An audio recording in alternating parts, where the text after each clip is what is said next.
Ya en aire frente a nuestros asistentes. Queremos dar las gracias particularmente a los panelistas por acompañarnos y por hacerse el tiempo de estar con nosotros. Gracias a todos los que nos están viendo y participando con nosotros. Esperamos en las preguntas y respuestas en poco rato más. Y pasamos entonces a darle la palabra a nuestros panelistas, no sin antes hacer una presentación de cada uno de ellos, muy breve, en virtud de que estamos con algunos minutos de atraso en el comienzo del panel. Nos acompaña don Heraldo Muñoz, ex canciller y presidente del Partido por la Democracia, la señora Cristina Narbona, economista, primera vicepresidenta del Senado español, y presidenta del Partido Socialista Obrero Español.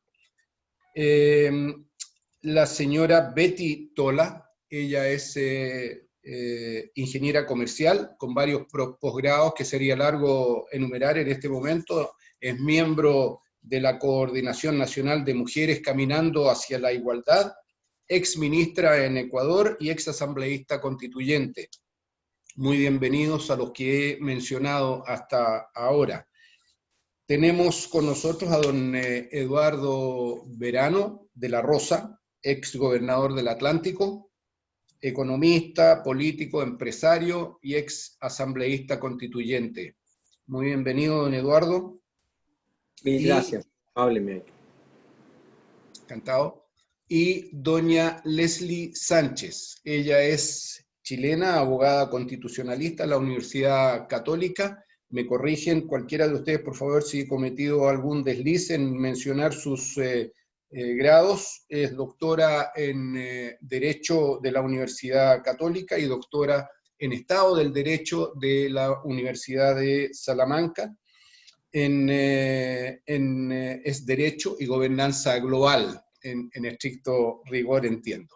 Así que muchas gracias a todos y pasemos en primera instancia a escuchar al presidente del PPD, quien nos va a hacer una introducción acerca de la coyuntura política preplebiscitaria en el país. Muchas gracias, don Heraldo. Suyo el micrófono.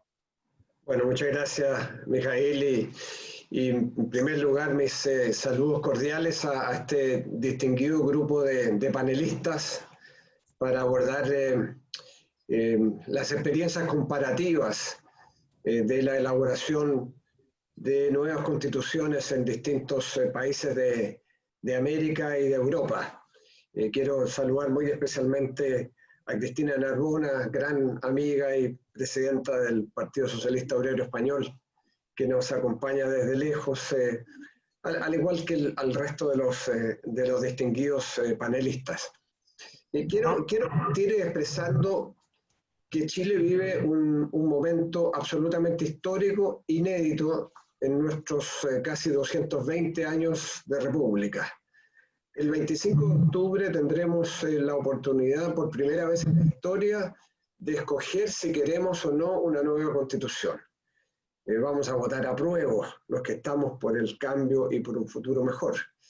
Y de decir a través de qué mecanismo queremos que se elabore una nueva constitución.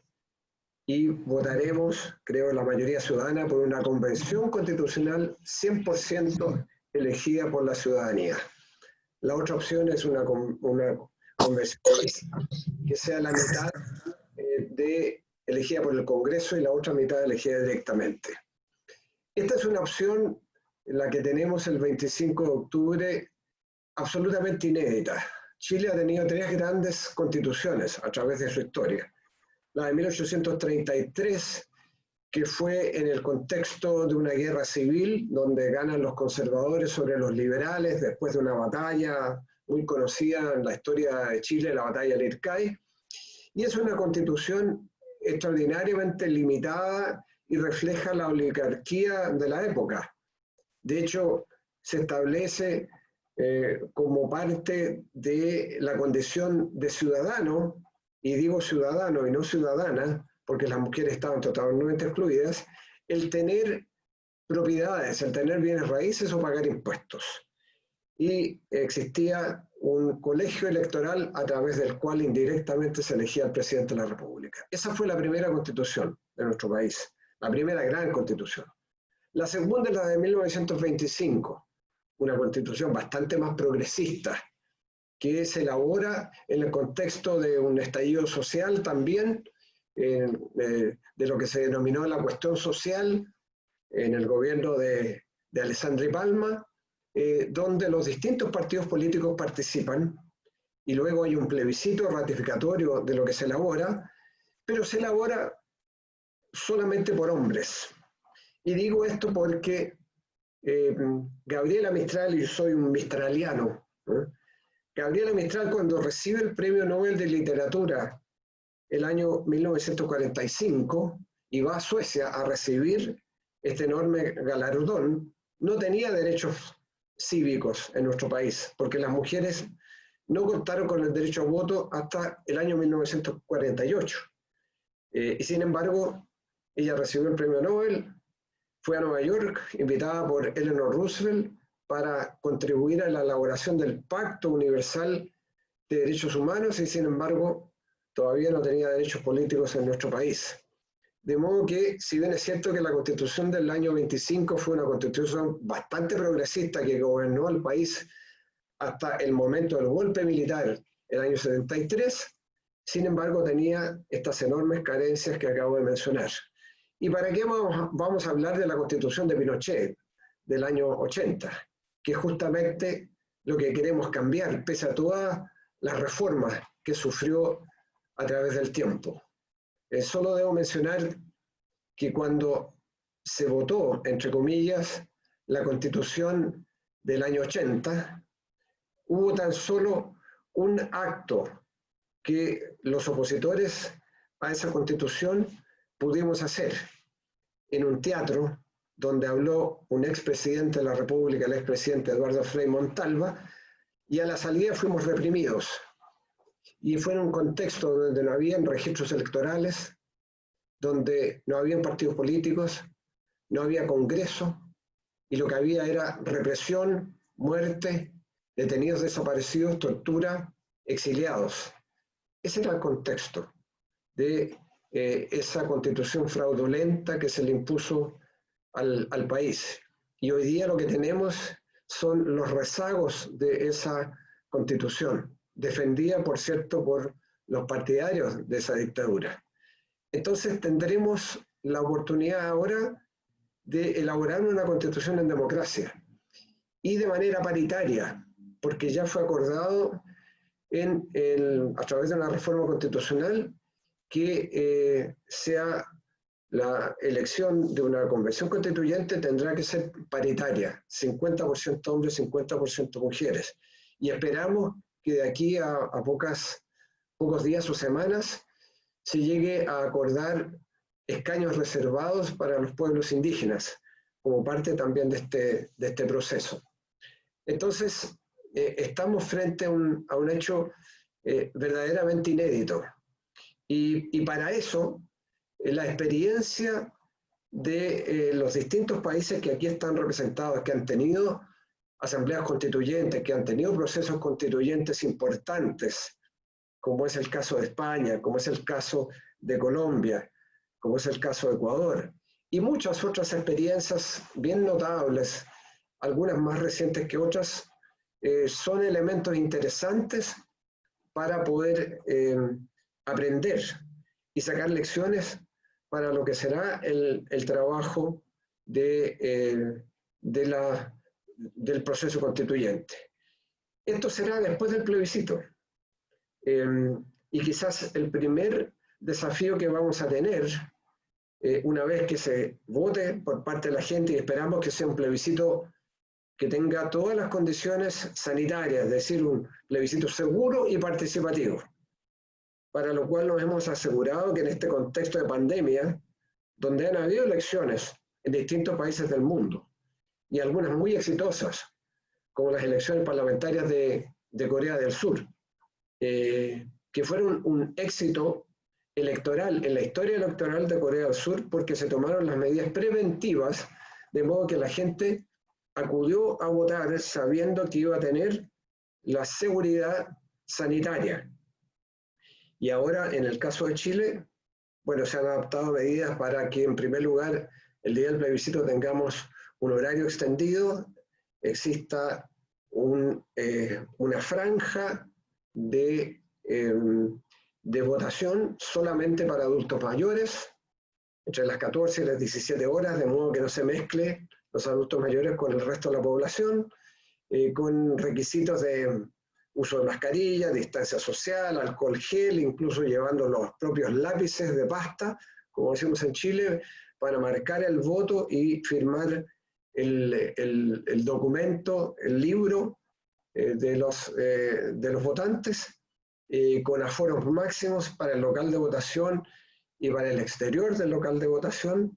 Y esperamos también que el gobierno responda a la solicitud que le hemos hecho, en el sentido de que exista ese día transporte público gratuito, de modo que la gente pueda ir a votar, particularmente en zonas rurales, sin tener que sacar dinero de su bolsillo, particularmente por la pandemia que ha golpeado muy fuerte a las familias en términos de desempleo y de merma de sus ingresos. De modo que estamos con la posibilidad de que este sea un plebiscito seguro y participativo, así lo esperamos, y luego vendrá el proceso constituyente y uno de los desafíos principales será elegir a las y los constituyentes. Y aquí hay un debate interesante que está ocurriendo en Chile, y es cómo participan las y los independientes, porque se ha utilizado como mecanismo para la elección de los constituyentes el mismo sistema para la elección de las y los diputados, la Cámara de Diputados. Y por cierto, los partidos políticos están ya buscando a sus candidatos o candidatas. Y el punto es cómo participan los independientes, que han constituido algunos partidos y listas, y están reclamando para que las exigencias sean las mínimas, de modo que puedan participar como tales. Nosotros estamos de acuerdo en facilitarles la tarea, pero debo además entregar como elemento de análisis que el Partido por la Democracia ha decidido que el 50% de su plantilla que llevaremos para la elección de nuestros constituyentes serán personas independientes. Es decir, invitaremos a que el 50% de nuestros candidatos sean personas independientes. Algunos de ellos los vamos a ir a buscar y otros vendrán a acercarse a nuestro propio partido, cosa que ya hemos hecho con la instalación de un banner en nuestra página web, donde alguna gente ya se está inscribiendo y ofreciéndose para ser constituyente independiente en la plataforma de nuestro partido, en tanto, por cierto, tengan sintonía con nuestros valores progresistas. Así que este es el contexto en que se da esta situación. Es inédita en términos de que nunca hemos tenido un proceso semejante en nuestra historia. Es inédito porque se da en un contexto de pandemia, lo que hace que algunos que no ven con tan buenos ojos el desarrollo de este proceso constituyente digan, bueno, pero quizás esto tenga que postergarse, hay que ver cómo evoluciona la pandemia, de aquí a un mes, estamos exactamente a un mes, hoy día parte la franja electoral televisiva, y veremos entonces, no hay razón para hoi día discutir la realización del plebiscito de ninguna manera. Si se hacen las cosas bien, si se hace más trazabilidad, que es lo que ha faltado en la política sanitaria, o sea, testeos, trazabilidad, particularmente trazabilidad y el aislamiento de los casos de personas contagiadas. Así que este es el contexto inédito donde aprender entonces de lo que ha sucedido en otras experiencias comparadas a nivel internacional pasa a ser un elemento fundamental para lo que vendrá más adelante, para los contenidos de esa Constitución. Y finalmente, un par de palabras sobre cuáles son algunos de los elementos que empiezan a aparecer como necesarios para esa nueva constitución. Quizás unos 4 o 5 elementos básicos, y de ninguna manera eso es algo exhaustivo, pero quizás lo primero es que hay una percepción de que es necesario cambiar la concepción de un Estado subsidiario presente en la actual Constitución, es decir, un Estado ausente que privilegia más bien los derechos privados en vez de un Estado social de derechos, y por lo tanto la necesidad de reemplazar a este Estado subsidiario por un Estado solidario, por un Estado proactivo. Quizás esa es una primera cuestión bien importante. La segunda es cómo poner en la Constitución derechos garantizados que puedan efectivamente concretarse en políticas públicas. Tercero, diría yo, el establecer que Chile debiera tener una economía verde y proteger nuestros recursos naturales, y particularmente, y esto es ya una preferencia propia, el océano, nuestros mares, siendo Chile un país que tiene en su zona económica exclusiva 3 veces lo que es el territorio continental e insular. El conseguir que el agua sea reconocido como un derecho humano y no como algo que es propiedad de individuos y como derecho humano entonces privilegiando el consumo y la agricultura. El ver la oportunidad de tener un nuevo régimen político. Hoy día diría yo que hay muchas críticas respecto al hiperpresidencialismo de Chile. Y por lo tanto, la conveniencia de ir quizás hacia un régimen semipresidencial, parecido al de Francia, donde hay un presidente que es poderoso, pero hay un primer ministro que se dedica a las tareas de gobierno, y donde en casos excepcionales el Congreso puede, a través de una moción de censura, remover a ese primer ministro y que tiene que ser redesignado de acuerdo a la nueva realidad por el propio presidente de la República. Bueno, esa y otras modalidades creo que son parte de la discusión que puede suscitarse en el proceso constituyente. Y finalmente, como digo, estos son algunas pinceladas solamente, la necesidad de un nuevo régimen de distribución del poder en el país. Chile es un país extremadamente centralista, y la percepción que hay es que es necesario una descentralización real, una regionalización del país, de modo que buena parte del poder centralizado en Santiago pueda distribuirse a todas las regiones del país. Entonces, esos son algunos de los elementos, creo yo, que pueden estar en el debate constituyente. Sería muy interesante escuchar de ustedes cuáles fueron algunos de los elementos que se discutieron en los respectivos procesos constituyentes en cada uno de los países aquí representados. Así que no tengo más que decir. Yo creo que quienes están mirando este Zoom están esperando que ustedes hablen, así que solamente le agradezco a Mijaíl la posibilidad de esta introducción y bueno, expresarles nuestro agrado por verlos participando en este panel tan importante para informar el futuro de nuestro país. Muchas gracias.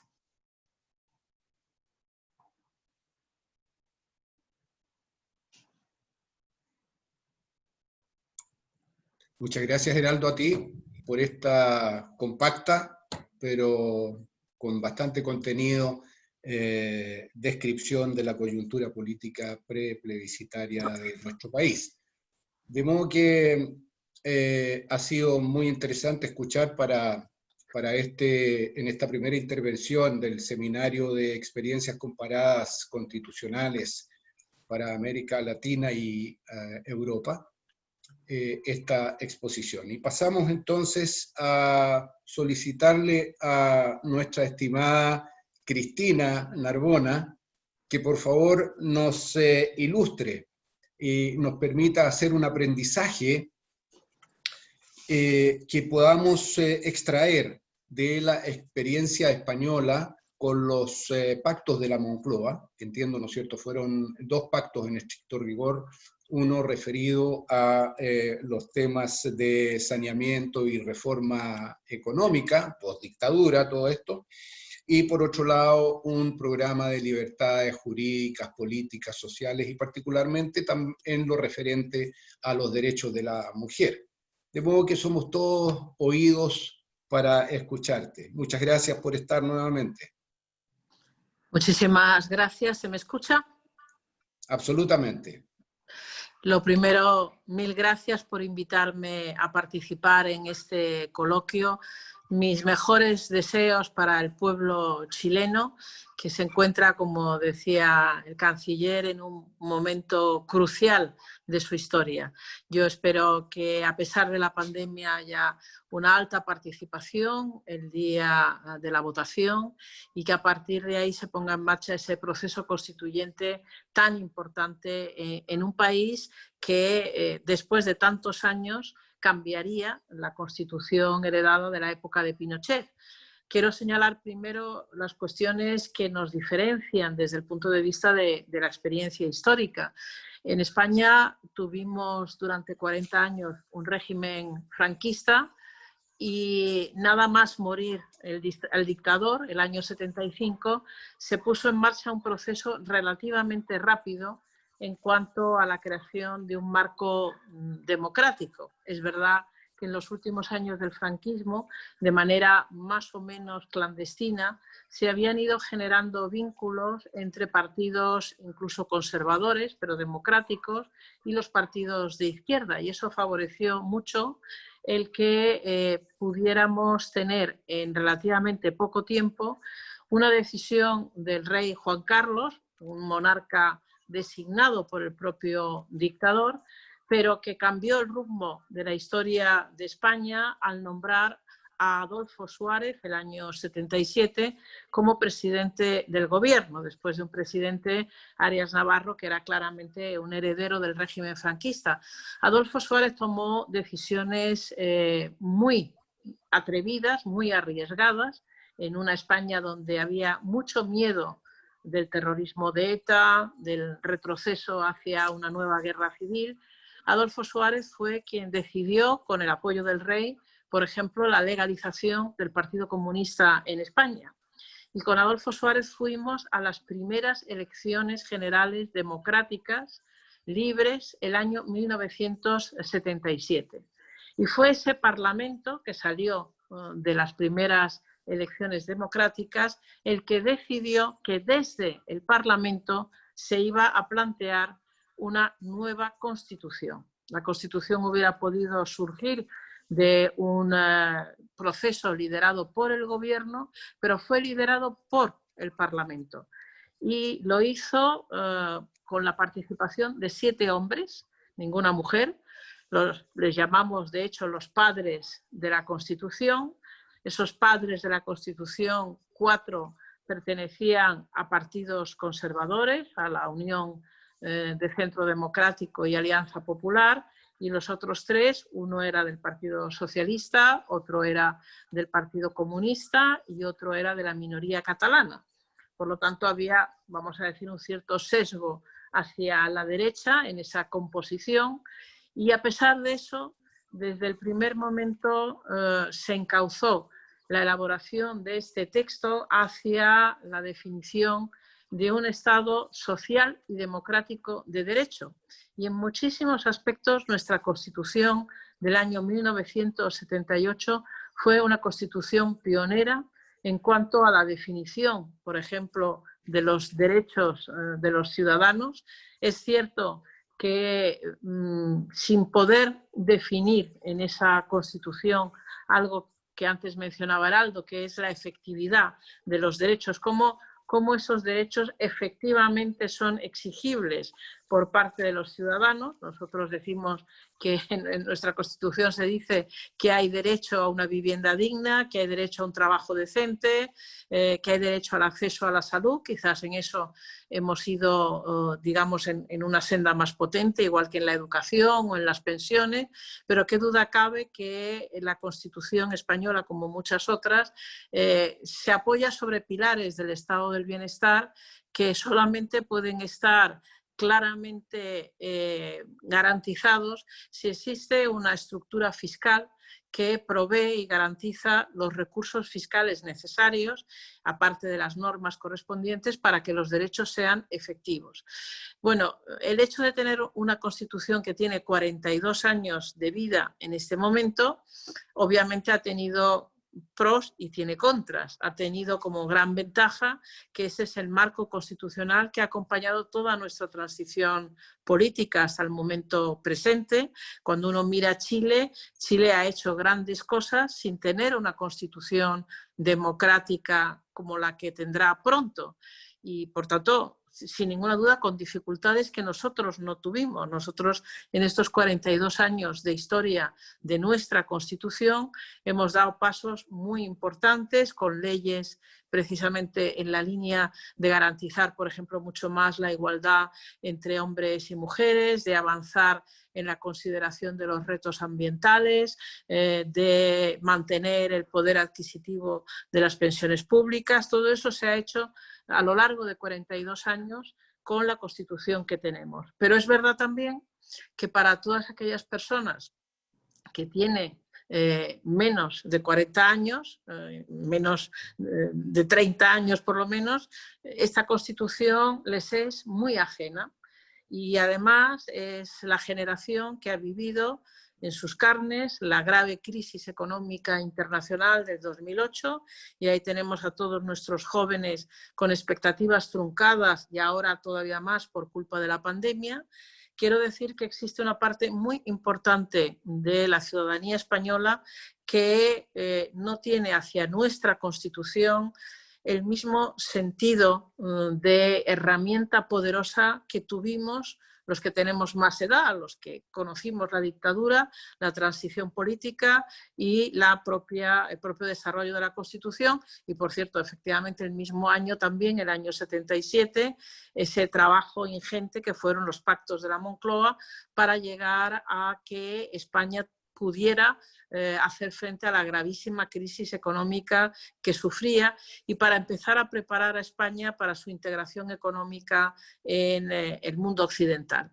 Ahora, después de 42 años, lo que vemos claramente es que existe una desafección, sobre todo en los más jóvenes, pero también en personas no tan jóvenes, hacia las instituciones democráticas que hemos construido desde nuestra Constitución y que sería muy bueno que hubiera una revisión de la misma. En 42 años en España solo se han tocado 2 artículos de la Constitución. Esto no es frecuente, la mayoría de las constituciones modernas hay reformas con cierta frecuencia. La nuestra ha sido muy estable en el tiempo y esos cambios se han referido en una ocasión a conceder el derecho al voto a los extranjeros residentes en España cuando hay elecciones municipales, y la segunda reforma más reciente fue en plena crisis económica internacional, cuando las instituciones europeas nos obligaron a introducir en la Constitución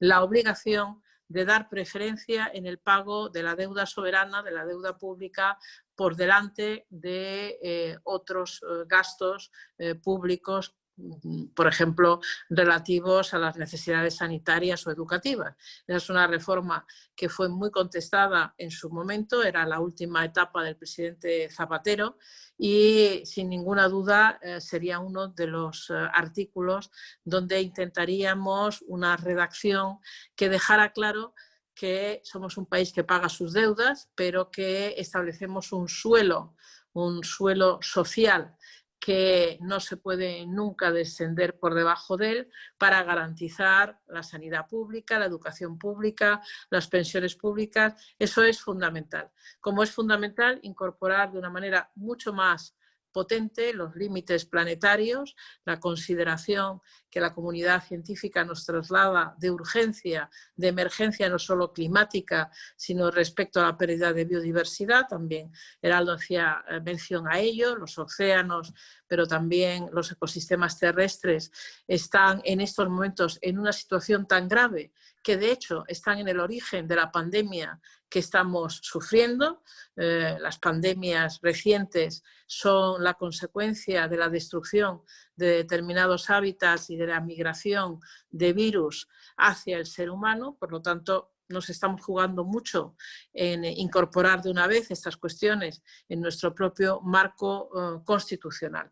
Y una última cuestión, desde hace 42 años hasta acá, nosotros hemos ido, lógicamente, siendo cada vez más exigentes desde el punto de vista de la calidad democrática de nuestras instituciones. En España ha habido muchos casos de corrupción, demasiados, que han hecho perder confianza a los ciudadanos, y desde la Constitución deberían de quedar muy claros cuáles son los privilegios de los representantes políticos y cuáles son sus obligaciones desde el punto de vista de la rendición de cuentas, de la transparencia, para que quedase también frente a la ciudadanía instalada la idea de que un Estado social y democrático de derecho está basado en esos principios de buen gobierno. Habría, por lo tanto, un listado de temas sobre los cuales se ha venido trabajando para poner al día nuestra Constitución. Pero qué duda cabe que ha sido un marco que ha ayudado a España a convertirse en un país democrático suficientemente democrático, no todo lo que querríamos, pero sin ninguna duda a la altura de lo que son muchos países de nuestro entorno.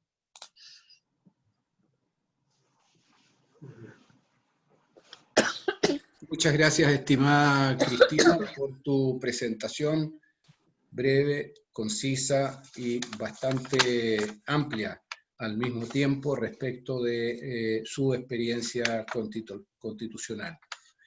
Quisiera, junto con volver a agradecer tu presencia, Betty, si puedes activar tu micrófono,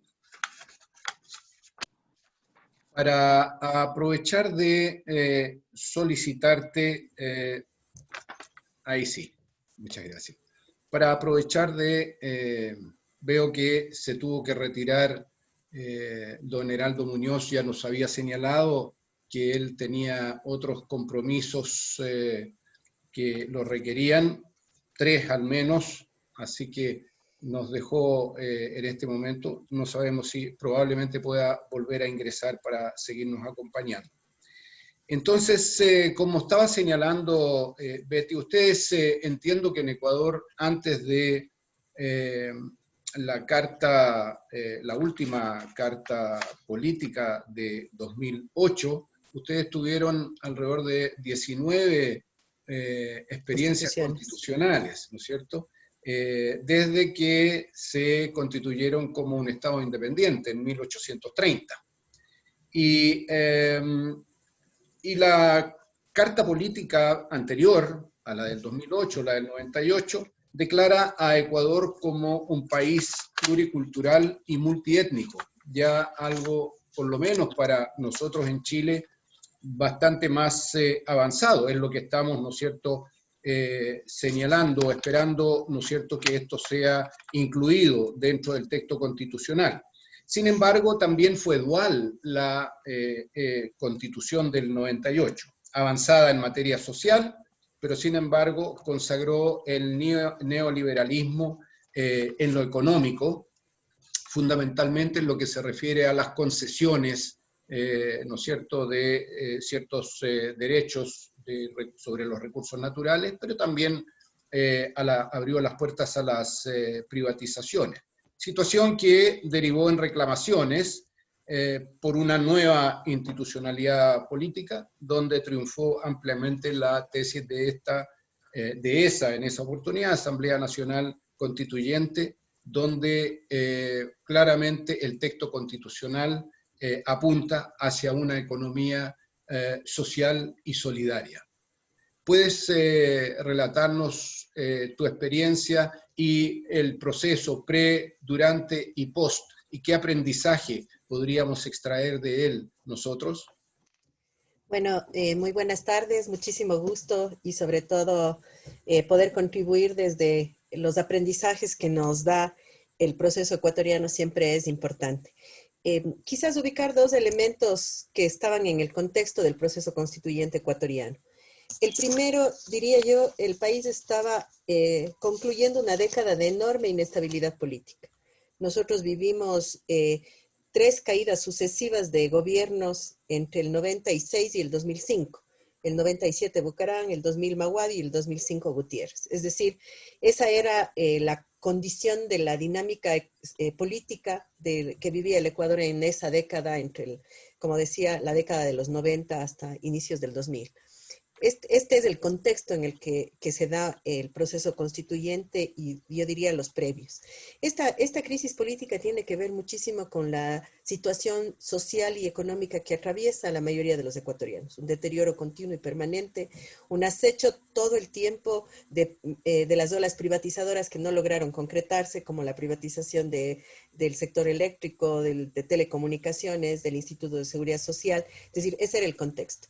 De esto va de la mano un proceso muy fuerte de dinámica, de resistencia y movilización social, ¿sí? Este es el otro elemento, creo yo, fundamental, porque como todos sabemos, las definiciones tienen muchísimo que ver con las correlaciones de fuerzas, tanto al interior de los espacios de representación política, pero también en la sociedad. Entonces, la dinámica de acumulación social que se vivió en la década de los 90 fue muy fuerte y quizás relevar el rol del movimiento indígena que en el levantamiento coloca por primera vez, es decir, a inicios de los 90, la demanda de una asamblea constituyente como un nuevo pacto de convivencia entre los ecuatorianos. Creo esos dos elementos de contexto, dificultades en esa década de que esta enorme dinámica social se pueda expresar o tenga cauces electorales. ¿Sí? Este también es un elemento que lo quería colocar. En el 2006, el planteamiento de Alianza País y del posteriormente electo presidente Correa de convocar a una asamblea constituyente en caso de ser electo empata enormemente con las expectativas de la ciudadanía, ¿sí? Aparte del conjunto de sus tesis. Y quizás aquí un elemento al que siempre hago referencia, que son elementos de fondo, pero también que simbolizan mucho, fue frente a esa incredulidad que estaba presente en la sociedad frente a la clase política, la propuesta de Alianza País llegó a la presidencia sin lista de asambleístas o diputados, ¿sí? Justamente porque ese era uno de los cuestionamientos más profundos que venía teniendo la sociedad ecuatoriana. Entonces, el triunfo de Correa se concreta, con el triunfo de Correa se concreta la convocatoria de la Asamblea Constituyente. De hecho, el decreto 2 que firma el ya entonces presidente Correa era justamente la convocatoria de la Asamblea Constituyente. Se hace una consulta para preguntar al pueblo ecuatoriano si estaba a favor de la convocatoria de la consulta popular.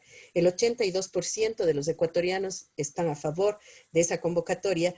Y quizás es interesante señalar que la convocatoria fue convocada como una asamblea constituyente de plenos poderes. Eso significaba que no iba a convivir con el Parlamento. Es decir, el momento que se instala la asamblea, el Parlamento dejaba de funcionar. También el estatuto, se convoca a la asamblea con el estatuto, es decir, cuántas se van a elegir, cómo va a ser la forma de la representación. Y aquí un tema que es interesante porque que preguntaba el compañero que habló al inicio, en el sentido de decir quiénes pueden participar. El estatuto estableció 2 mecanismos de participación: por las organizaciones políticas registradas y existentes en ese momento en el país, pero también por decisión de ciudadanos con el respaldo del 1% de firmas, ¿sí? Es decir, esa también fue una forma de participar como candidatos a la Asamblea. Una vez aprobado el estatuto y la convocatoria a la consulta, en septiembre de ese mismo año se convocan las elecciones. Para elegir 130 asambleístas, se incorporó por primera vez la representación de un espacio para los asambleístas del exterior, la representación de los ecuatorianos migrantes en el exterior. En septiembre del 2007 se hace el proceso electoral, se eligen 130 asambleístas, y aquí hay un elemento que es muy importante que permite quizás muchas de las definiciones que hoy tenemos en nuestra Constitución, y es que Alianza País logra el 62% de los escaños de esa asamblea. Es decir, logra casi 79 de los 130 asambleístas. Aquí hay una cosa también interesante, que la participación de mujeres fue paritaria en las listas. Nuestras leyes establecían que en esa elección correspondía a listas paritarias pluripersonales. La composición fue de 36% de mujeres en la Asamblea Constituyente. Creo que es interesante aquí recuperar también el proceso de participación previo y durante el proceso constituyente, que es otro elemento, yo diría, muy fuerte del proceso ecuatoriano.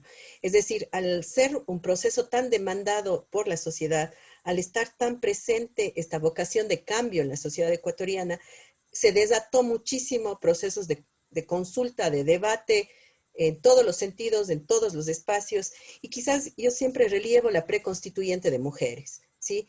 Nosotras hicimos un proceso debatido, varias organizaciones, yo soy parte de una organización de mujeres también, hicimos un proceso de debate en distintas provincias del país, cada una de las organizaciones, y luego pudimos confluir en lo que se denominó la preconstituyente de mujeres. ¿Esto qué nos permitió? Nos permitió, entre las distintas y la diversidad que tiene el movimiento de mujeres de nuestro país, tener una agenda común. ¿Sí? Logramos tener una agenda común de cara a nuestros derechos, pero también de cara al sistema económico, al régimen político, a los temas que tienen que ver con la participación o con la democracia participativa. Es decir, logramos tener una agenda conjunta que nos permitió luego estar presentes durante los 8 meses que duró la Asamblea Constituyente. Todas las organizaciones de mujeres rotando estuvimos presentes en el proceso constituyente. Entonces, creo que ese es un elemento quizás ya más particular al caso de mujeres, pero creo que es súper importante relevar que Montecristi, que es el sitio en donde se llevó a cabo la constituyente del Ecuador, fue un espacio en el cual todo el tiempo estaban los trabajadores, las mujeres, los indígenas, los campesinos, las campesinas, el sector de la economía popular y solidaria, el movimiento ambientalista, los niños, las juventudes, es decir, creo yo que ese fue un proceso sumamente importante para el resultado que tenemos, porque quizás la concepción con la cual trabajamos nosotros es que esa constitución no podía ser pensada que fue escrita por los constituyentes, sino que fue escrita de manera muy dinámica y articulada con el pueblo ecuatoriano. Y esa presencia sumamente dinámica creo que nos permitió eso. Que pudimos avanzar en muchas cosas que quizás lo vamos a ver más adelante, sí, quizás tuvimos algunas derrotas, también es verdad, pero me parece que ese elemento de una sintonía muy fuerte entre una sociedad altamente movilizada y una mayoría que estaba decidida a hacer las modificaciones fue sumamente importante. Y aquí quiero insistir en este tema también que tiene que ver con los plazos. Es decir, nuestro estatuto aprobó los tiempos de la constituyente. 6 meses con prórroga de máximo 2 meses más. Creo que esto también permitió que tengamos respuestas inmediatas. Y quizás con este tema quisiera cerrar esta parte importante de los plenos poderes, porque el hecho de ser una constituyente de plenos poderes permitió dar respuestas inmediatas a varias cosas. Ejemplo, en nuestro país teníamos una legislación en materia laboral que incorporaba la tercerización.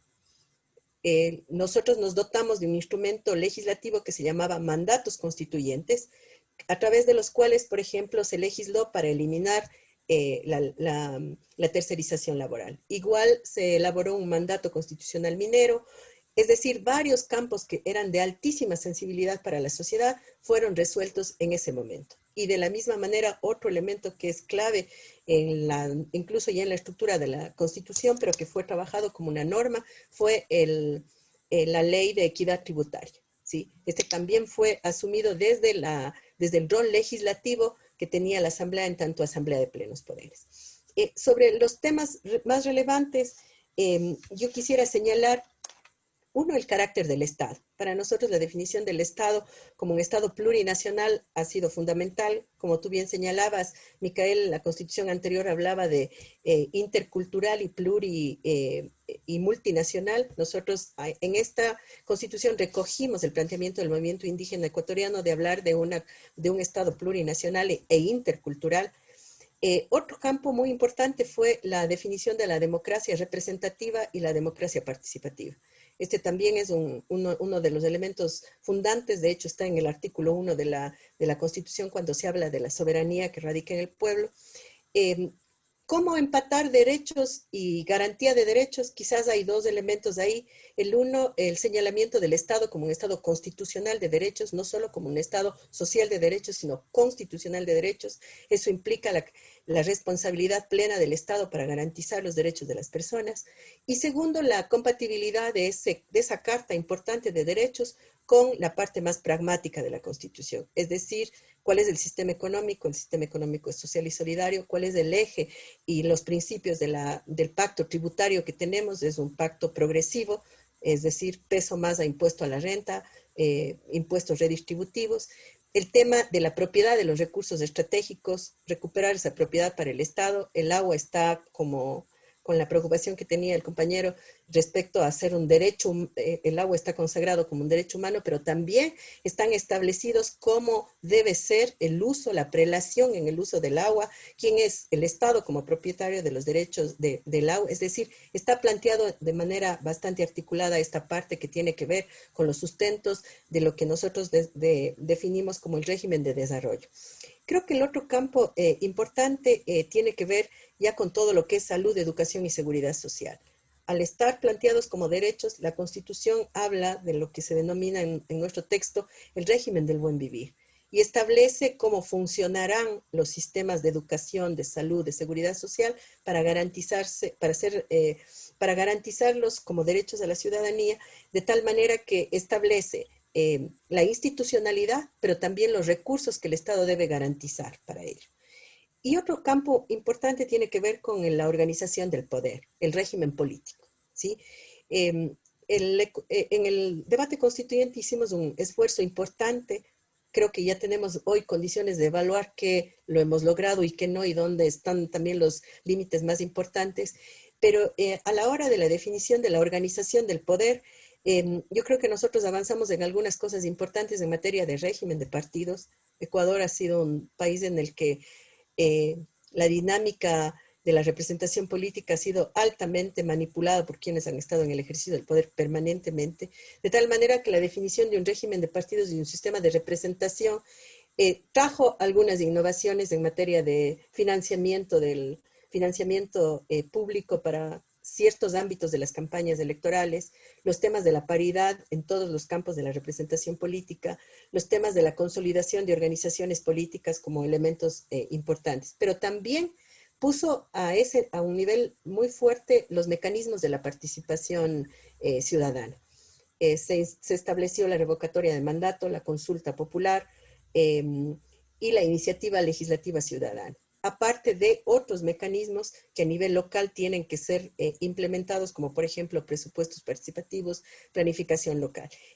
Digamos, me parece que es otro de los campos sumamente importantes que tiene trabajado en nuestro texto constitucional.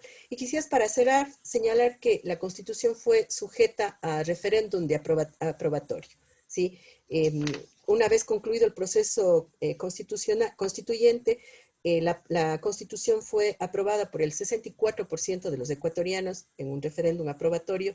Quizás este proceso tiene muchísimo que ver con un enorme debate que se provocó a nivel nacional.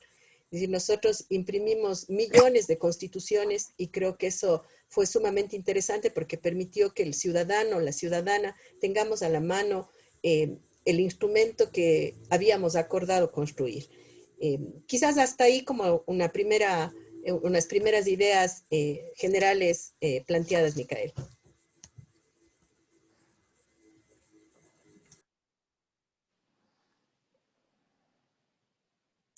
Muchas gracias por el tiempo preciso que ocupaste en tu exposición, estimada Betty. Muchas gracias.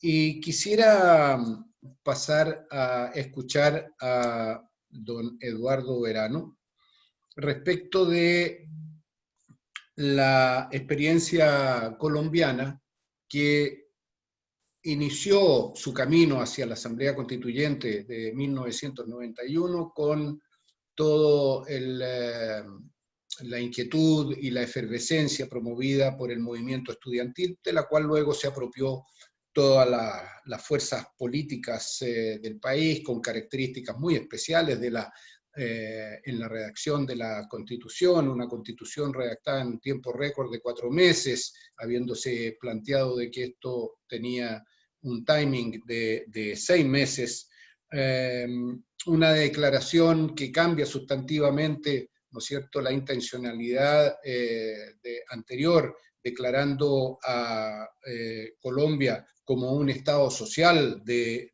derechos, y con algo también muy particular y que creo que tenemos que buscar aprender en nuestro país, es que en el caso de Colombia, 10 de los 12 capítulos constitucionales se aprobaron por consenso. De modo que aquí quiero aprovechar de provocarte un poco con esta pregunta, Eduardo. ¿Cómo ves tú, y si ves que es un obstáculo en el caso chileno, el requisito de quórum calificado para aprobar ciertas normas? Cuéntanos en general cómo fue que ustedes, a diferencia de lo que nosotros tenemos acá como una, y lo vemos como una limitante, fueron logrando el consenso para la escrituración de su Carta Magna.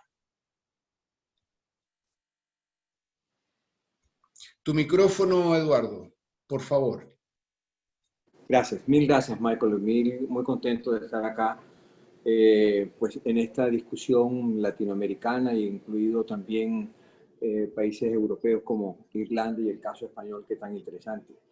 Y realmente es la búsqueda de la construcción del país. Lo que se necesita finalmente es construir país, y a través de normas y de procesos políticos que le den, a través de la participación ciudadana, la fuerza necesaria para el crecimiento que se requiere hacia el futuro. Con respecto a la pregunta, yo tenía preparado algo muy rápido para exponer, pero me hacen una pregunta muy concreta, y yo quisiera decir lo siguiente. La fuerza constituyente, yo creo que lo que más denota una calidad de un proceso constituyente es la autonomía interna que tenga la misma asamblea. Cuando se le entregan o se le ponen cortapisas o una serie de limitaciones en el poder infinito que tiene la Asamblea Constituyente, esta, una vez elegida, se da sus propias reglas de juego y de una u otra manera pues decide cómo va a funcionar.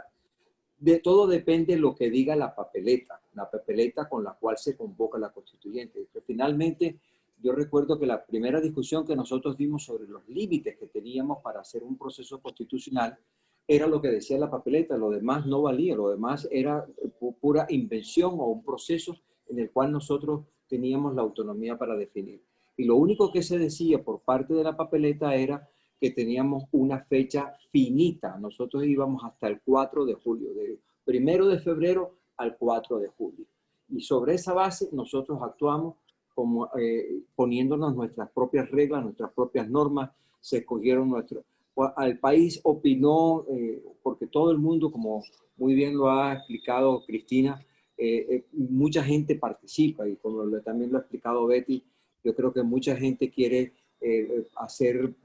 presentar sus puntos de vista, pero finalmente la asamblea se vuelve autónoma. No sé si sea bueno limitarle la manera como escoge, como elige y las mayorías. En el caso específico de Colombia, muy rápidamente lo quiero referir de la siguiente manera. El ambiente que había en Colombia en ese momento era muy complicado, muy difícil. Quiero recordar que habían dos grandes fuerzas que de una manera actuaban sobre la vida de Colombia, que era el narcotráfico, muy fuerte en ese momento, había asesinado a 3 candidatos presidenciales, habían derribado aviones, habían puesto bombas permanentemente en varias ciudades como Cali y Medellín, le habían puesto precio a la cabeza de los policías y cada día mataban 2 policías.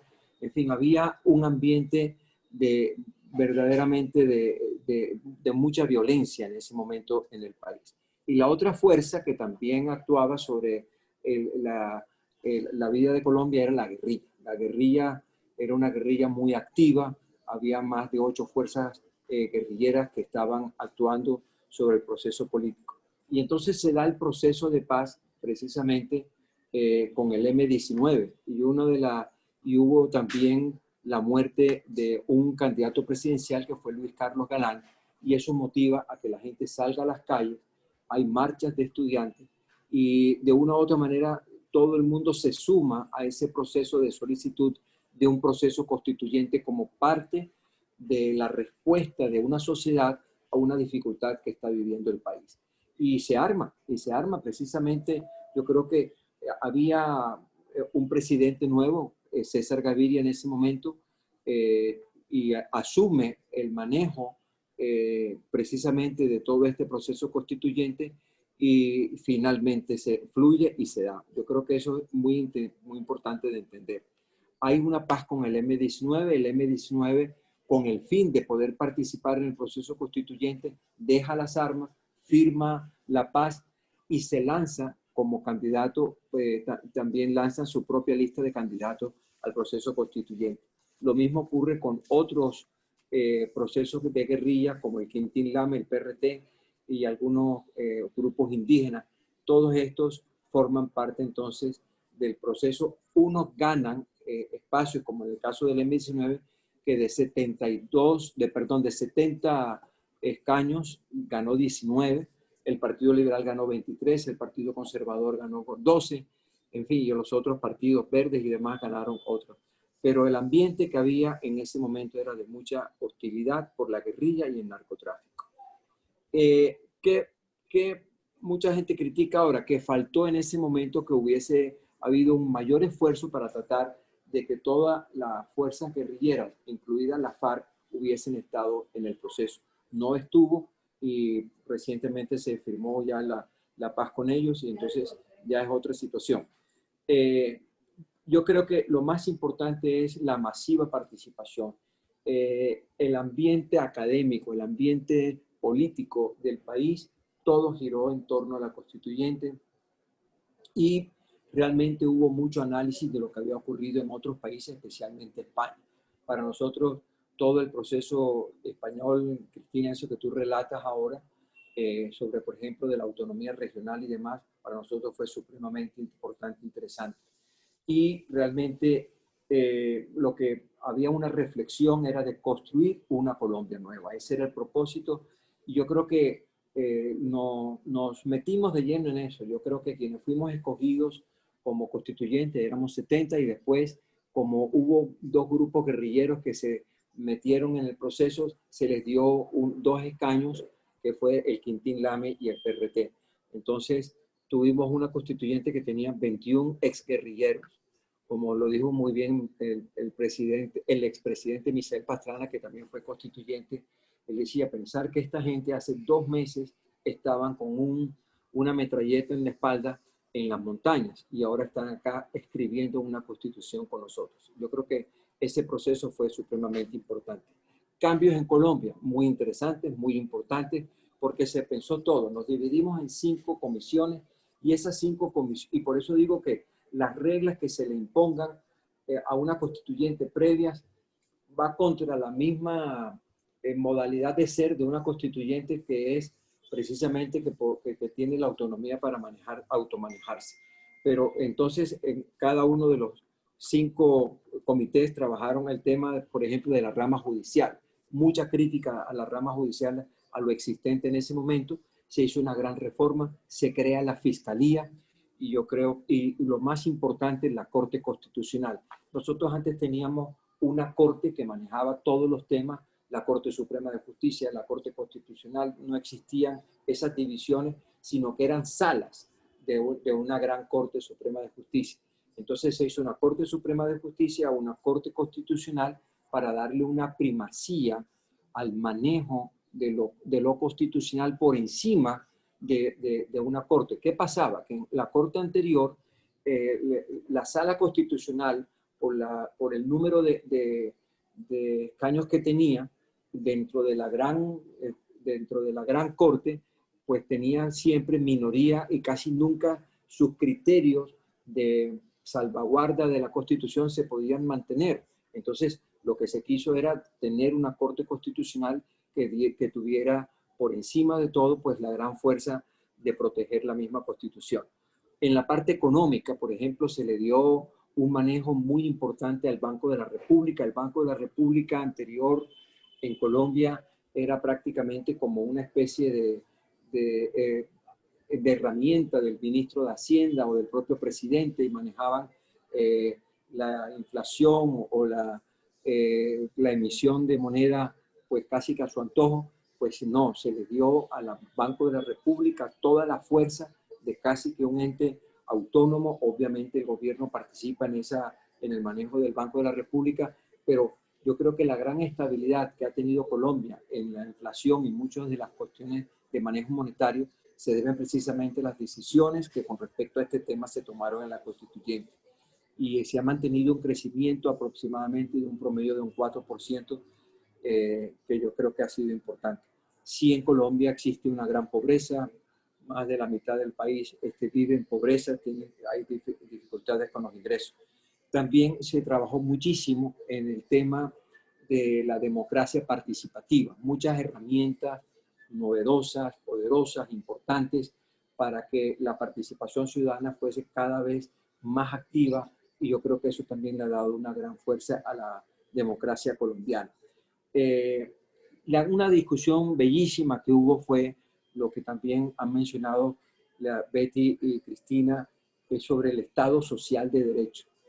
Mucha gente pensaba que eso era una discusión pues, que sobraba, pero la discusión fue impresionantemente poderosa, porque el incluir Estado social de derecho, al incluir esa partícula en la definición de país, le da una fuerza muy grande al enfoque que después tendría que tener la interpretación de la Constitución, la Corte Constitucional. Yo creo que en ese sentido pues se avanzó muchísimo, porque se le dio un aspecto de la primacía de lo social por encima de lo económico en el enfoque de manejo de país. Y otra parte importante que salió también de todo este proceso fue una Carta de Derechos. Hay 44 artículos de nuestra Constitución que son derechos fundamentales, derechos secundarios, derechos terciarios, debidamente ordenados. Mucha gente consideraba que era un exceso lo que se había hecho, pero finalmente la vida nos ha dado la razón, en el sentido después que el consagrar los derechos como principios fundamentales de una Constitución, de una u otra manera, pues le da tranquilidad a un país, y de una manera se están de una manera ordenados y tranquilos. La herramienta más poderosa, yo creo que la estrella de la Constitución del año 91 en Colombia, fue la figura de la tutela, que es una figura muy importante de protección de los derechos, precisamente.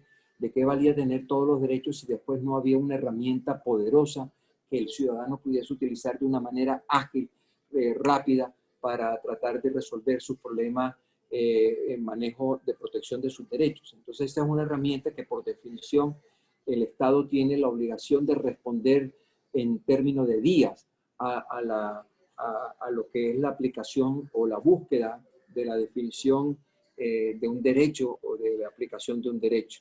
Es una carta también muy ambientalista.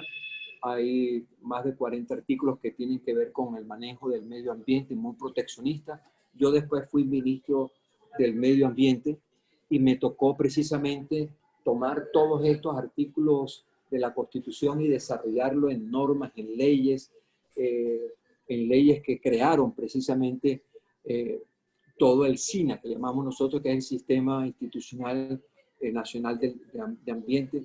Y realmente yo creo que como un enfoque que también salió de ese proceso. Un minuto para cerrar, por favor, Eduardo, y guardamos energías para la segunda vuelta.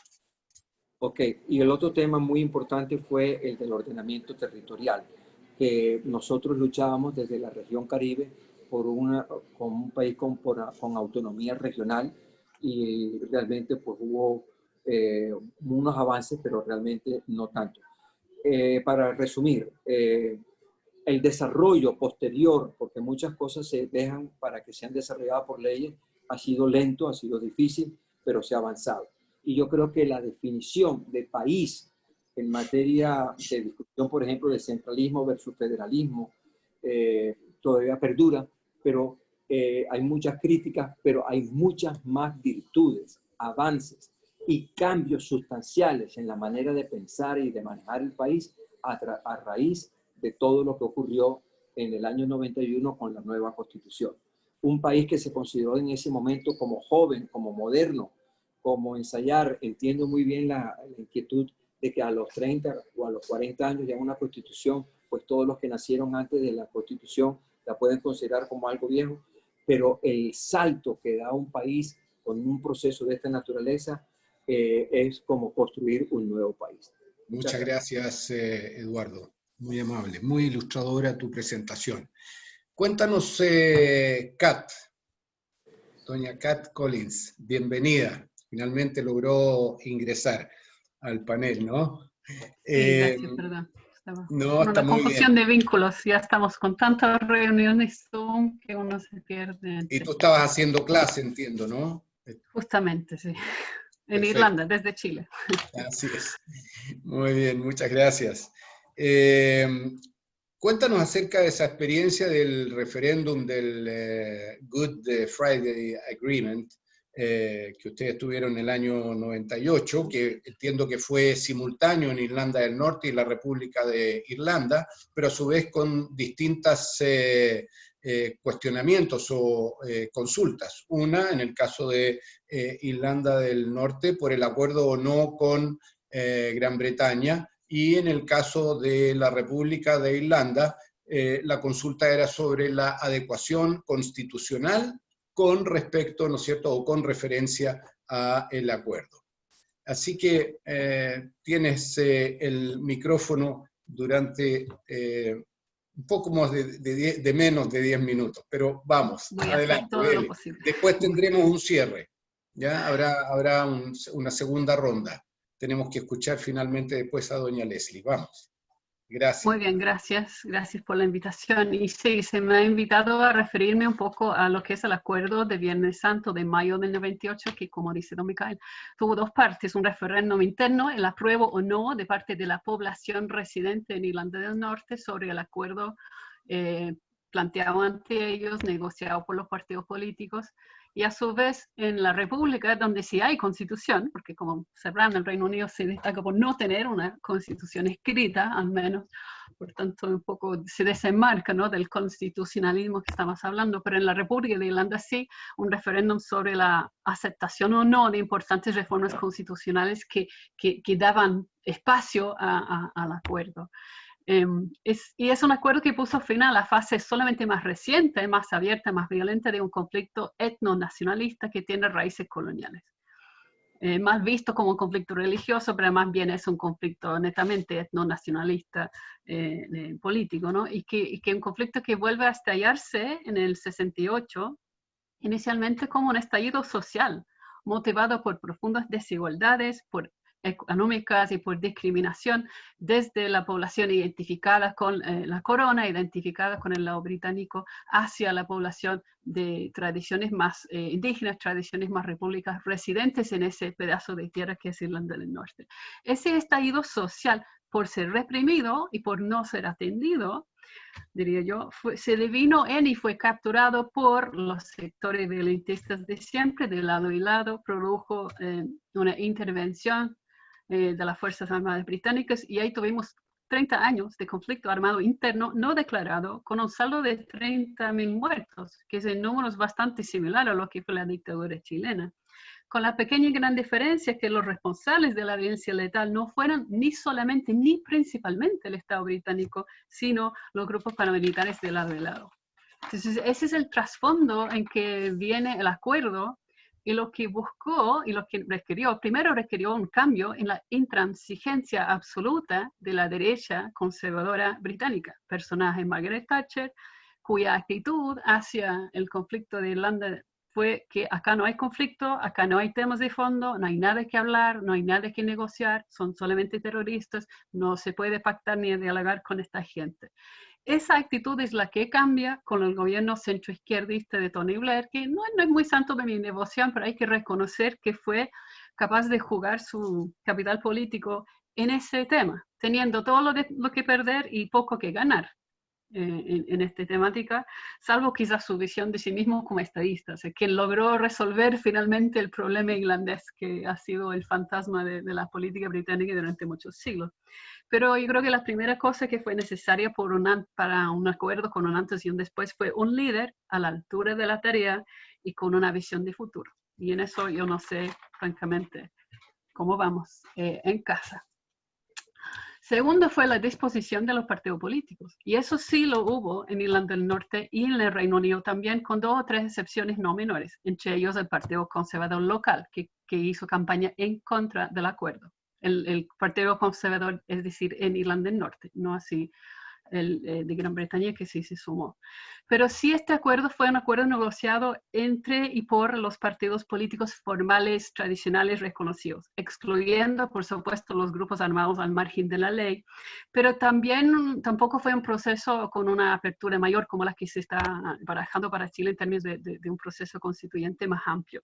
Yo creo que no pudo ser de otra forma en el contexto de conflicto, y podemos volver sobre aquello, pero entonces hay que preguntar cómo se logró, o si es que se logró, la conexión y el apoyo con lo social, comunitario, en una sociedad tan dividida. Y eso fue el problema precisamente. Los sectores de organización política eran y son tan segregadas que cada uno era visto como parte de una parte del conflicto, digamos. Y en ese escenario emergieron 2 cosas que permitieron avanzar. Primero fue un partido de mujeres. Un partido de mujeres, así tal cual, Mujeres por la Paz, presidida por Mónica McWilliams, una gran colega mía en el Instituto de Justicia Transicional, donde ahora presido. Un partido de lado y lado de mujeres con alta capacidad política, alta, no era un partido de esas como, las mujeres somos mamá y no queremos más muerte por nuestro. No, un partido de mujeres absolutamente empoderadas, absolutamente dirigentes políticas de barrio de toda su vida, pero mujeres que dijeron transversalmente, nosotros estamos dispuestos a hacer lo que por nuestra percepción los partidos tradicionales liderados por hombres no han sido capaces de hacer, que es asociarnos, sumarnos en pro de un algo mejor. Y que ciertamente hay tantas cosas que nos dividen como mujeres que nos unen, pero en estos momentos vemos que es necesario esto para desbloquear lo que tenemos por delante. Entonces, el tema del Partido de Mujeres, fundada por Mónica McWilliams, fue absolutamente fundamental. Y la segunda fue un enfoque en los jóvenes, porque en las semanas previas al acuerdo, cuando fue a referéndum, no era para nada claro que iba a prosperar. Y las encuestas fueron, diría, bastante desalentadoras.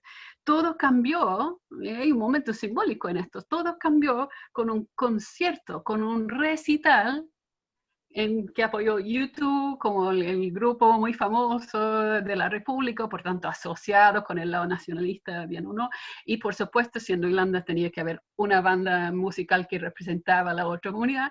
Estos 2 grupos, con John Hume, el fundador del Partido Socialdemócrata, un católico formado en la doctrina social de la Iglesia, y David Trimble, su contraparte de la otra comunidad, y jóvenes, y solamente y exclusivamente jóvenes de todos los colegios de Irlanda del Norte, de confesionales y no, digamos, de lado y lado. Es decir, fue un apuesto, una llamada a los papás, a los abuelos de esos jóvenes, decir, es su futuro.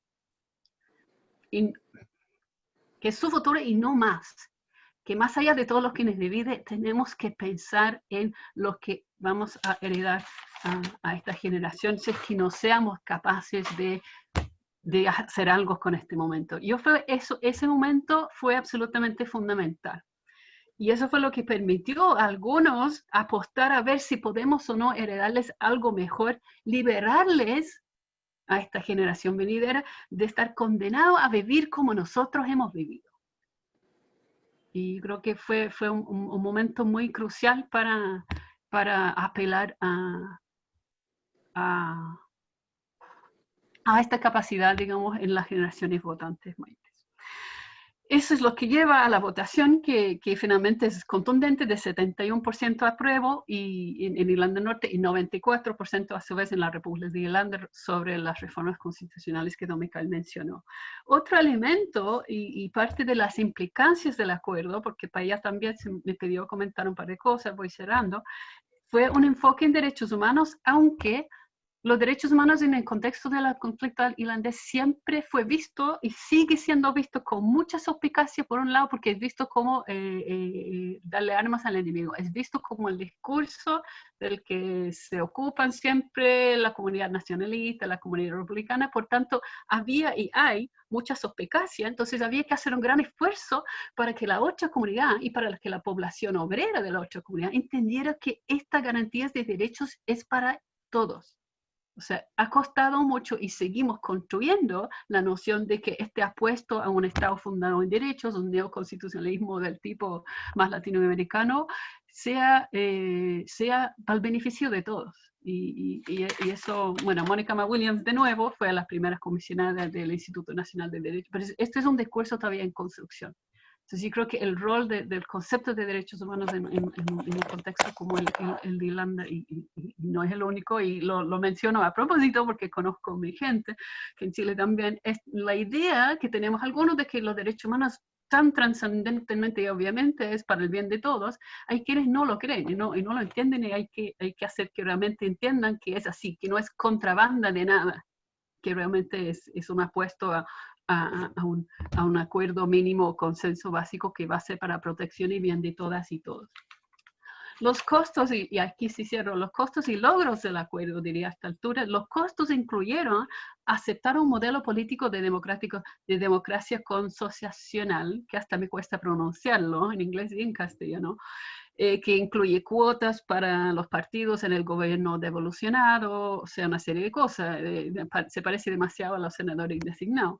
Y se presta ciertamente para el parálisis, cierta cuota de parálisis que es propio de ese sistema. Y es lo que hemos vivido en los últimos años con la suspensión durante un par de años del gobierno devolucionado. O sea, yo creo que esa semilla está, sabíamos en el momento del acuerdo que eso venía, pero era tan importante superar el momento y sentar las bases que se aceptó, digamos, ese costo. Otro era dejar algunos temas para después. Es decir, postergar algunas de las transformaciones económicas y sociales que no todo lo que la fuerza progresista hubiesen querido, digamos, era posible incorporar y asegurar en ese momento, ¿sí? Los logros, uno, restaurar el Parlamento devolucionado, un gobierno para y desde y en el Irlanda del Norte. ¿Por qué? Porque eso transmitió la idea de un nuevo contrato social, que mal que mal, en este pedacito de isla, dejamos de mirar para el lado, para Gran Bretaña, dejamos de mirar para la República y anhelar glorias del pasado, y tenemos que forjar un futuro juntos. No voy a poder ya culparle al otro, o al pasado, o al lastre que heredamos, sino que tanto las decisiones como por ende las responsabilidades de aquellas decisiones ya van a ser de todas y todos. Y eso fue bastante sano.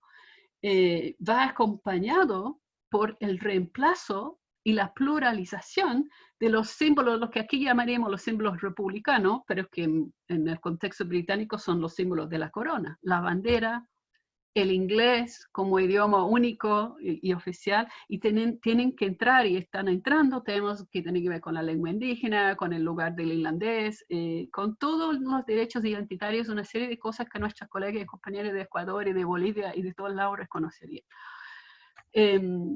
Pero un gran logro, a fin y al cabo, porque lo que observamos hoy en Irlanda es que la población en forma creciente se identifica no como británico o como de la República de Irlanda, sino que se identifica como de Irlanda del Norte.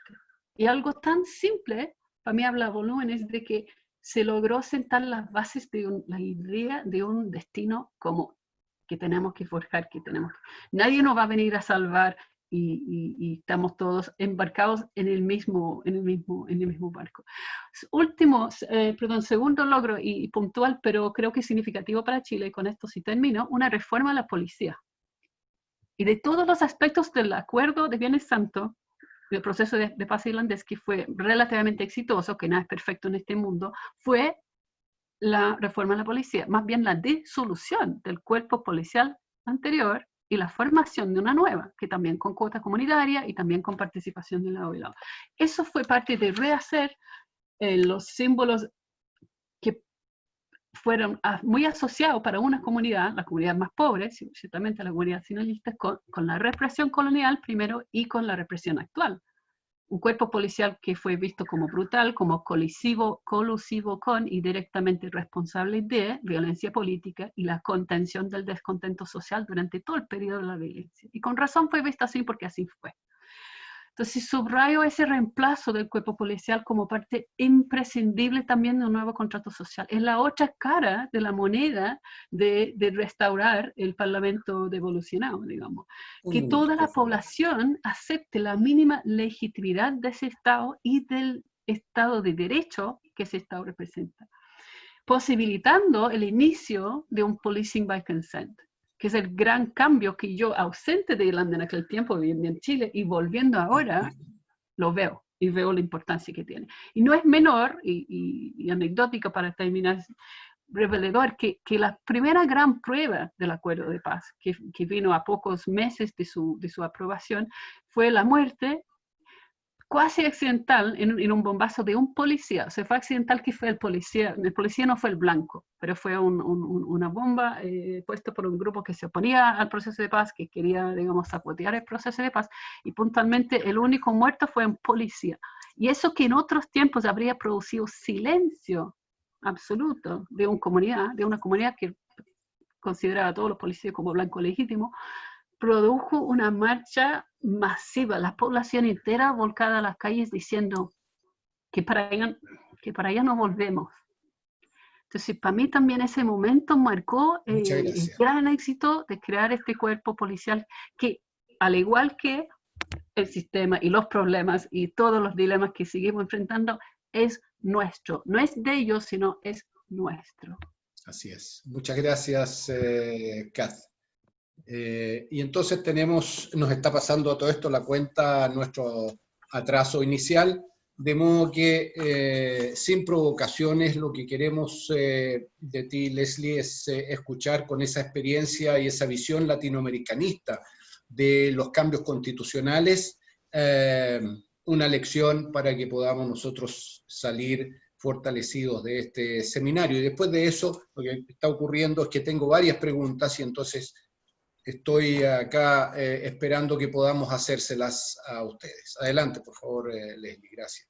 Muchas gracias por la invitación. Voy a tratar de ser lo más rápida y breve posible para contribuir al tiempo. Bueno, América Latina, yo voy a referirme específicamente a los procesos constituyentes de nuestra región, digamos. América Latina ha sido siempre un terreno muy fértil para los cambios constitucionales.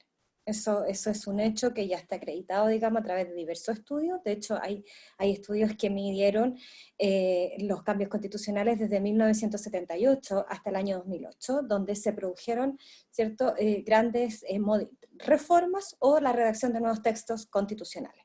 ¿Qué es lo que se modifica esencialmente en Latinoamérica en estas reformas? El sistema electoral, el sistema de partidos, la duración de los mandatos de los presidentes de la República u otro jefe de gobierno y de Estado, ¿cierto?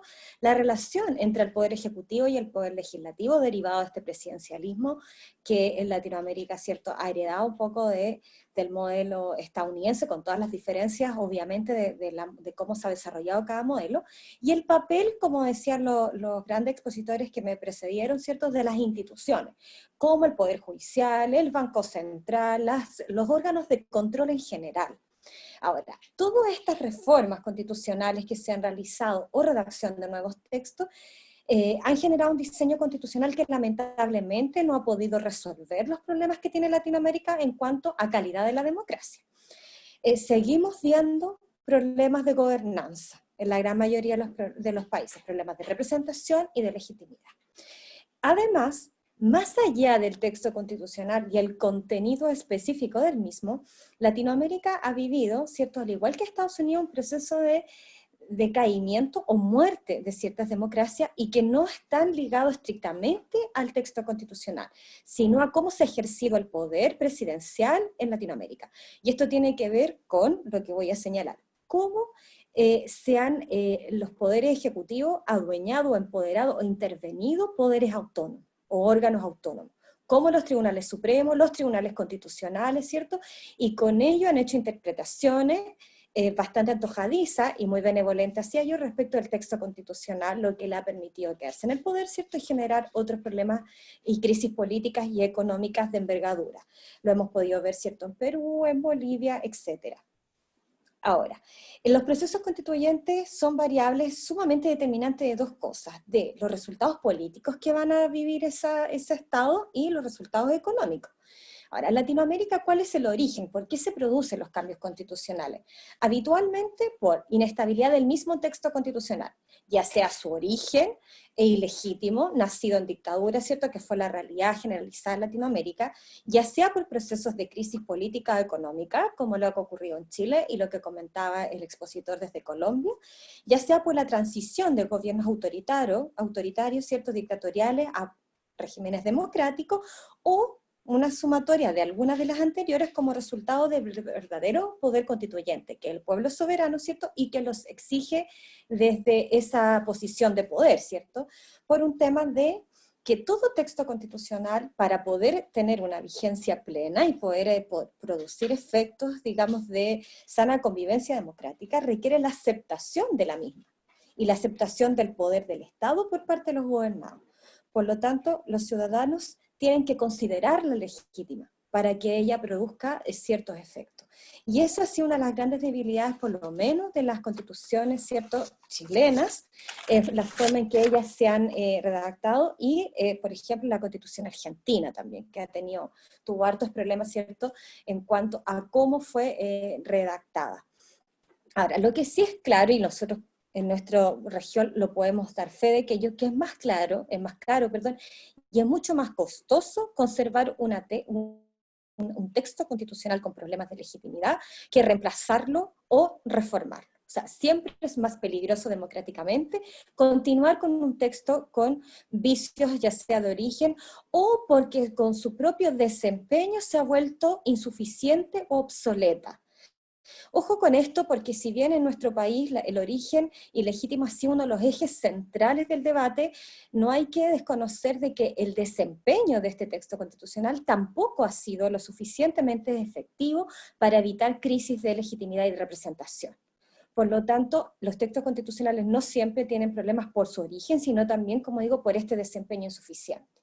Ahora, como decía al principio, nosotros tenemos vasta experiencia en Latinoamérica de reformas constitucionales o redacción de nuevos textos constitucionales, porque voy a dar un ejemplo. En Europa, el promedio de duración de un texto constitucional es de 76,6 años promedio. En cambio, en Latinoamérica hemos ido avanzando. Partimos con 10 años de duración, 16 años, y hoy día vamos en 23 años promedio de duración de un texto constitucional. Ahora, cuando vemos los grandes procesos constitucionales de nuestros países vecinos, vemos que uno de los temas centrales siempre ha sido el presidencialismo. Presidencialismo que se incorpora, ¿cierto?, a partir de los principios del siglo XIX, y que se le ha responsabilizado de grandes de los males que tenemos en nuestra democracia, ya sea el ineficiente protección de los derechos fundamentales, ¿cierto?, los derechos humanos, y lo coartante que es respecto a la participación de los ciudadanos en la política y en la toma de decisiones. El poder de veto, ¿cierto?, y el poder de agenda. Y esas lógicas, ¿cierto?, se han discutido teóricamente por mucho tiempo. Ahora, en lo concreto, por más críticas que Latinoamérica le ha hecho al régimen presidencial, desde este mismo periodo del que yo hablo, de 1978 al año 2008, hubieron 12 procesos de reforma o nueva constitución. Dentro de esos 12, solo 6 países avanzaron en algunas modificaciones al sistema presidencial. Por lo tanto, tampoco lo hemos podido abandonar, por más que se ha criticado y se ha generado allí, ¿cierto?, las mayores dificultades democráticas. De hecho, Brasil, Argentina y Bolivia discutieron derechamente el cambio del régimen hacia un régimen semipresidencial o parlamentario, y aún así no lo lograron. Para ir finalizando, solo 2 puntos más. Respecto de la gran temor que yo creo que existe en algunos expertos, ¿cierto?, y ciudadanía en general en Chile, es lo que ocurre con este denominado o mal denominado, esto es una posición muy, muy personal, ¿cierto?, constitucionalismo transformador o constitucionalismo radical que ha ido implementando América Latina durante estos últimos años, ¿cierto?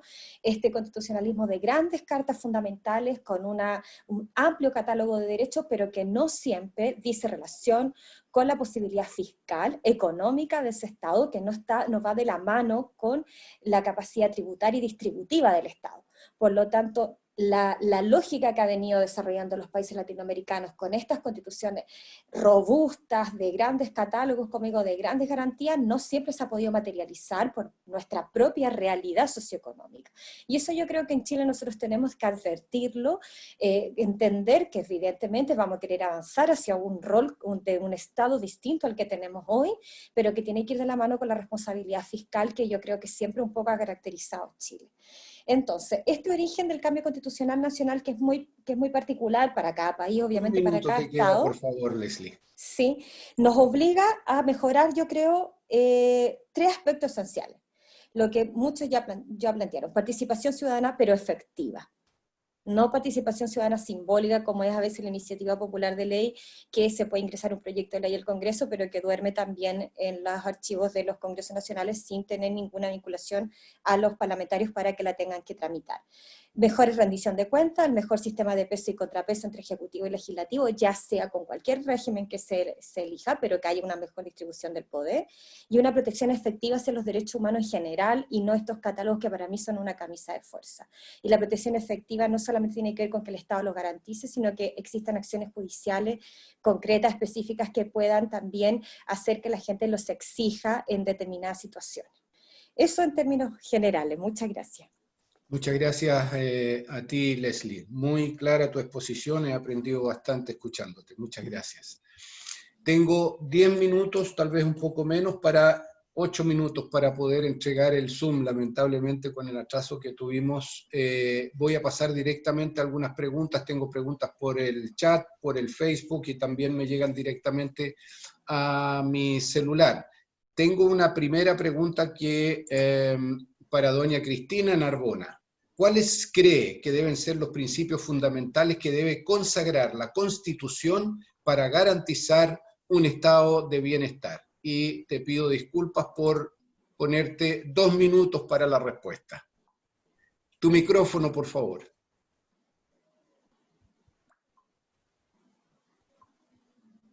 Ahora sí. Muy rápido. Es imposible tener un Estado donde rija la justicia social si no hay justicia fiscal. Se ha dicho ya anteriormente, para poder garantizar derechos, el gobierno tiene que tener recursos suficientes, y además esos recursos deben de ser recaudados de manera que no acentúen las desigualdades que existen en nuestras sociedades. Lo digo desde el caso español, donde la carga fiscal recae sobre todo sobre las clases medias y las clases trabajadoras. Por lo tanto, hay que hacer una reforma fiscal que no es solo una cuestión de cuantía de los recursos, sino también de distribución, de cómo cada uno contribuye efectivamente a esa mayor disponibilidad de recursos para tener buenos servicios de salud pública, de educación pública, de atención pública a la dependencia, y además no todo puede estar en la Constitución. Las constituciones es bueno que sean relativamente estables, aunque estén abiertas a reforma. Es fundamental que haya buenas leyes, es decir, que el desarrollo legislativo a partir de un determinado marco constitucional marca la diferencia entre países que quedan anclados con un catálogo determinado de derechos, pero después los distintos gobiernos no llevan a cabo esas necesarias reformas o esa necesaria legislación. Luego yo creo que las constituciones deben reformarse, pero de una manera muy fundamentada para que exista seguridad jurídica en el medio y largo plazo, y lo que tiene que ser factible es la participación ciudadana en distintas instancias de las distintas organizaciones de la sociedad civil, para ir avanzando en derechos. Y en ese sentido el siglo XXI es sin ninguna duda el siglo del feminismo y de la ecología. Y estas dos cuestiones marcan los cambios que están todavía pendientes en muchas constituciones y sobre todo en lo que es la práctica política de nuestros países. Muchas gracias, Cristina, muy amable.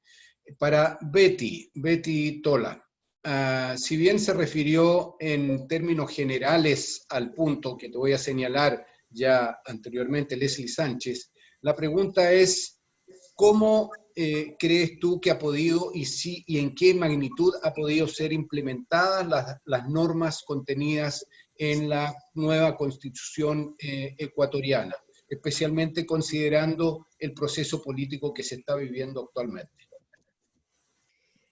A ver, yo quisiera para eso dividir como en dos grandes momentos, es decir, todo lo que vino hasta el proceso electoral del 2017.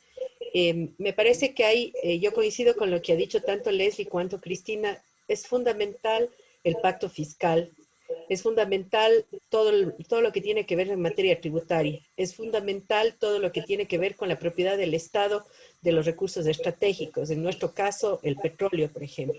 Nosotros teníamos antes del proceso constituyente una relación totalmente adversa para los intereses del Estado con la explotación del petróleo que iba sobre todo a las grandes empresas privadas y transnacionales.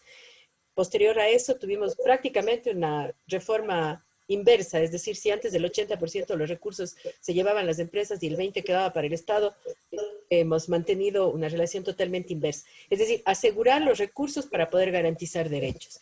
Creo que en ese sentido tuvimos avances importantes sobre todo yo diría en los campos de la universalización del acceso a la salud y el acceso a la educación, que antes eran impensables en un país como el Ecuador.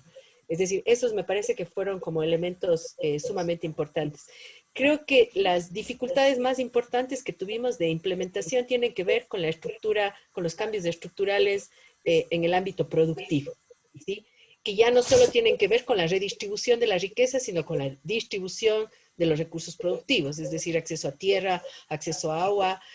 Ahí me parece que es donde hemos tenido más dificultades. Y quizás eso pueda que lo que vaya a señalar suene muy simple y sencillo, pero me parece que ahí entra ya en juego las fuerzas y las correlaciones de fuerzas más globales que están jugando al interior de la sociedad, ya en los parlamentos y en las propias decisiones y peso que tienen ciertos poderes que todavía tienen, y son en muchos casos en nuestros países, son poderes fácticos que están presentes. Yo diría, ahí tenemos nosotros un nudo muy complejo. A partir del gobierno del 2017 hemos tenido un retroceso muy fuerte, es decir, hemos modificado el marco jurídico de las leyes secundarias, se han ido modificando, se han ido cambiando a partir de decretos ejecutivos, es decir, ¿por qué tienes una correlación tanto en el interior de la Asamblea cuanto del propio gobierno totalmente distinta a unas fuerzas que se jugaron por la Constitución y por los derechos de las personas? Perfecto. Muchas gracias, Betty. Una pregunta para don Eduardo.